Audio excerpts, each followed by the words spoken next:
نن ورځې د الله جل جلاله دویم نوم یودو او معنای هم زده کوو چې هغه رحمان دی. رحمان یعنی ډیر مهربان. نوم ایښودل په مخلوق باندې دا ګناه دی ورونو. ډیر خلک دي د نپوهۍ د وجې نه خپله زمانو باندې رحمان نوم کیږدي. دا صحیح نوم نه دی. عبد الرحمن صحیح دی. بیا د رحمان نوم دا د الله جل جلاله یو خاص صفت ده چې د غیر الله د پوره ورونو جایز نه ده. د دغه علما کرامو شپږ خواص بیان کړي دي.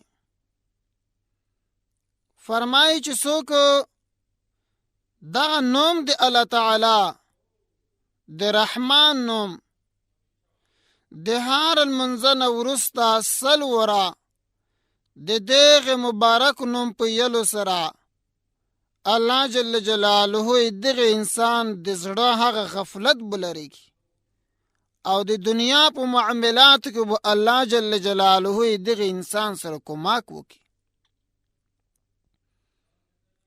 کوم کس چې د الله تعالی دغه نوم د رحمان ډیر یای هغه به د هر نخوښه شي نه محفوظ وساتلی شي. او څلورم دا ورونو چې هر څوک چې دا نوم د ګهیځ د لمونځ نه وروسته 293 وره یای الله جل جلاله به خپل رحمت خپله مهرباني دغه انسان طرف ته متوجه کړي. الله پاک به رحم وکړي.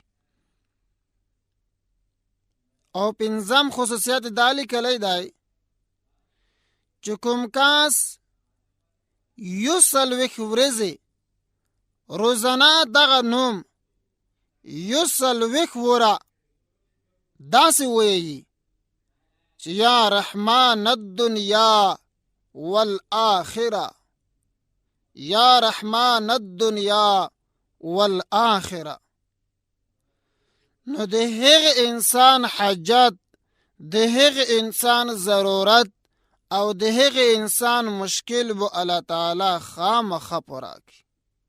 او شپږم خصوصیت دا لیکلی دی چې کوم کس چې د یوه ظالم حکیم ته د ورتللو په وخت کې داسې ویي یا رحمانو یا رحیمو، یا رحمانو یا رحیمو، الله جل جلاله به د هغه ظالم د شر نه دغه انسان ته نجات ورکړي او د هغه ظالم د شر نه به محفوظ وساتلی شي او خیر به الله تعالی د هغه ظالم دلته هم دته ورسوي.